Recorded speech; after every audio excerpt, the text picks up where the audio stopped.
Well, there is a manhunt underway for anybody involved in the two terror attacks in Spain that left at least 14 people dead, including one American, and more than 100 others injured. ISIS claiming responsibility for the Barcelona van attack, and authorities say it could have been much, much bigger. Police believes the suspects originally planned to use explosive devices to wreak greater devastation, but those were detonated prematurely at a house in a town south of Barcelona Wednesday night. All of this coming together right now. Here with me now, former member of U.S. Army Special Forces Jim Hansen and American Islamic Forum for Democracy president and founder Zuhdi Jasser.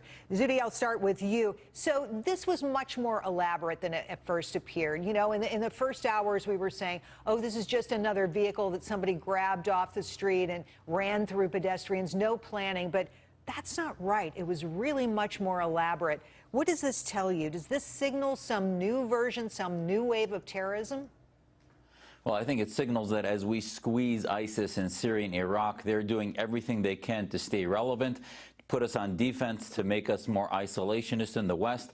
And ultimately, their Inspire magazine talked about attacking trains. They're doing whatever they can. They had the plot out of Australia where they were going to use some phosphorus on an Etihad airline. And then they had a successful plot a month and a half ago in Tehran, which actually, if you think about it, for an Arab organization to complete a successful plot inside Tehran shows you the sophistication that ISIS has in infiltrating foreign areas. So these acts in Europe, there's been so many now. Almost every 2 weeks we're seeing one.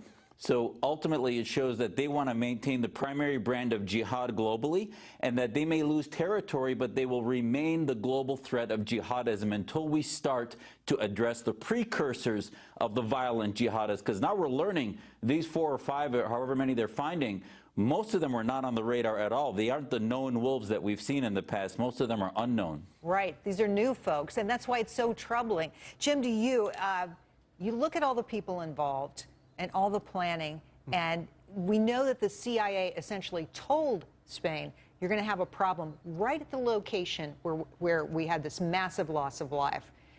So why can't we put that all together? How did we miss this cell?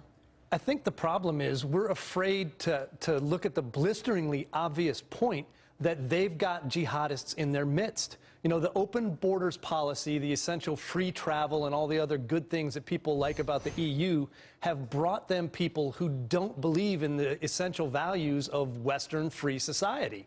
And they're willing to do whatever they can to subvert those using violence or other means. And right now, you know, they're there. We know where they are, they know where they are, but they don't have the will, the political will, to go in and actually investigate in the mosques where they need to. Zuhdi, do you agree with that? Do we just not have the political will, certainly in Europe, where so much of this has gone on? Oh, absolutely. It's so obvious because you see mosques in Barcelona and elsewhere, a Qatari-funded mosque that had imam in Barcelona preaching anti-Semitism, preaching hate for the West.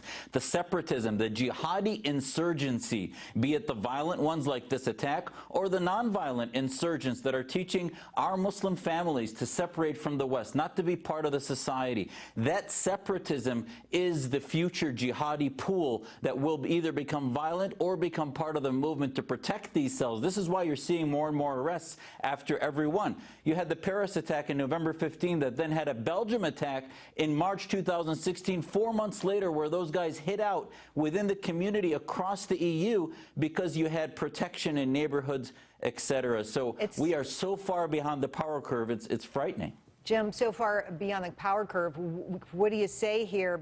Final thoughts, wrap up for me, you know, your best advice. I think it points out the value of President Trump's executive order. It's not just a travel ban. He asked all the security agencies to institute vetting procedures that will actually stop these jihadists and Islamists from coming to this country. That's what we need to do. There's no reason to bring people here who don't share our values. All right, guys. Great commentary. Thanks for your insights. Thank you.